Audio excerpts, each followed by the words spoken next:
My channel. कैसे हैं आप सब? आई होप कि आप सब बहुत ही अच्छे होंगे। तो आज है हमारा स्वतंत्रता दिवस। आज मैं आपको ये बताऊंगी कि हमारे स्कूल में ये बनखंडेश्वर विद्यापीठ में उसमें जो स्वतंत्रता दिवस किस तरह से मनाया जाता है। तो अभी झंडा वंदन तो हो चुका है, वो तो उसका ब्लॉग मैंने शूट नहीं कर पाया, लेकिन अब अभी पूजा वगैरह होगी तो उसका ब्लॉग मैं आपको दूँगा आगे और दिखाऊंगा।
Our freedom is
परेड होती है।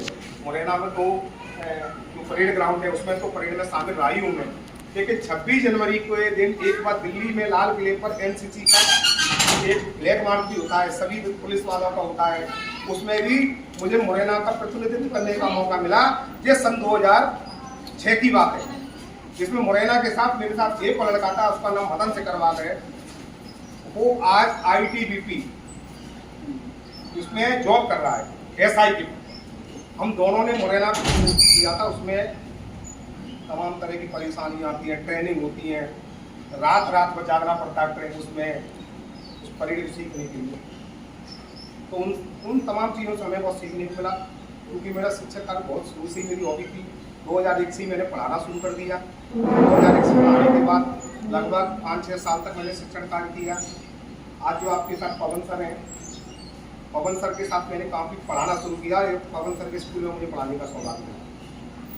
सन 2007-8 में मैंने 2005 और 6 में मैंने जय दुर्गे हायर सेकेंडरी स्कूल बाक्सी चौराहे पर विद ए प्रिंसिपल काम किया, जो मैंने 3 वर्ष तक वहाँ पर काम किया। 3 वर्ष के बाद मैंने अपने विद्यालय 2008 में जोरा रोड का पवन सर के साथ शुरुआत की, जिसका नाम होता था द फ्रेंड पब्लिक स्कूल। लेकिन किराए की बिल्डिंग थी, अन्य कोई कारण रहे, शायद ईश्वर को मंजूर नहीं था, इसकी वजह से 2 साल के अंदर हमें वो विद्यालय बंद करना पड़ा और अपना सामान सेल करना पड़ा। लेकिन क्योंकि हमारी ललक थी, हमें एक विद्यालय की स्थापना जरूर करेंगे, और हमने जब देखा तो 2011 में अपने विद्यालय की नींव रखी, और तब से अनवरत जो यात्रा चली जा रही है, तमाम सभी लोगों के सहयोग से और ईश्वर के आशीर्वाद से, अपने पूर्वजों के आशीर्वाद से आज अपने विद्यालय का अपने क्षेत्र में तो नाम है ही, साथ साथ जब मैं जाता हूँ शिक्षा के क्षेत्र में, बाजार में जाता हूँ, तो कहते हैं कि बनगंडेश्वर स्कूल का नाम हो। लोग आज कहते तो मुझे बस इसी बात का गर्व महसूस होता है, केवल इतना गरीब होना चाहिए हम बनगंडेश्वर स्कूल के शिक्षक हैं, अध्यापक हैं, इतना है कि हमारे स्कूल का नाम है। पैसे मिले कि नहीं मिले कि नाम होना जरूरी, नाम बहुत बड़ा होता है, क्योंकि हमें पता है हमारे पढ़ाए हुए बहुत डॉक्टर बन गए, बहुत इंजीनियर बन गए, कई पुलिस में भर्ती हो गए। आज जो मिल जाते हैं बहुत सम्मान करते हैं, और शिक्षा के लिए सम्मान से बड़ा कुछ नहीं होता। तो और हमेशा मैं तो एक बात कहता हूँ कि हमेशा जीवन में हमेशा सीखते रहो, सीखने की कभी कोई उम्र नहीं होती, और हमें भी किसी न किसी से सीखने का कुछ न कुछ मौका मिलता है। आज ये लड़की शायद पलक सबसे छूटी हुई, आप सब इस पलक से ही हमें कुछ सीखने को मिल रहा है। आप सब में कोई सबसे बड़ा उससे भी हमें कुछ सीखने को मिल रहा हो, लेकिन कुछ लोग साइलेंट में सीखते हैं और कुछ लोग वैसे सीखते हैं। तो हमें कुछ न कुछ इससे ग्रहण करने का मौका मिलता है, चाहे हम समाज में बैठ रहे हों, चाहे आप लोगों के बीच में बैठ रहे हो, चाहे हम छात्र छात्राओं के बीच में बैठ रहे हो। चलने का कविता का तो कविता मेरे मेरा शौक नहीं था, लेकिन एक आध बार एक साहित्य सम्मेलन हुए, उसमें मेरे साथ उनका बैठना हुआ तो उन्होंने कहा यार तुम्हारी आवाज़ बुलंद है, तुम कविता लिखना शुरू करो। तब से थोड़ी सी मैंने लेखनी प्रारंभ कर दी, तो ज़्यादा तो नहीं, लेकिन 10-12 कविता मैं अपनी स्वयं की लिख चुका हूँ, और 2-4 कविताएं शायद जो पुराने स्टाफ है उन लोगों ने सुनी भी है। एक मेरे द्वारा अभी इसी साल कविता लिखी गई है माता पिता के ऊपर, उस कविता को मैं अभी चूंकि डायरी मुझे याद नहीं है, डायरी में मेरे पास लिखी हुई है, जब भी मौका मिलेगा उस कविता को आप सबके बीच में जरूर सुनाऊंगा। बहुत अच्छी कविता है, आप लोग सुनोगे। आज का जो प्रोग्राम था वो तो हो चुका है, तो आज का जो मेरा वीडियो आपको कैसा लगा मुझे कमेंट करके ज़रूर बताइएगा। वीडियो को लाइक कीजिए और चैनल को सब्सक्राइब कीजिए। मिलते हैं आपसे नेक्स्ट ब्लॉग में।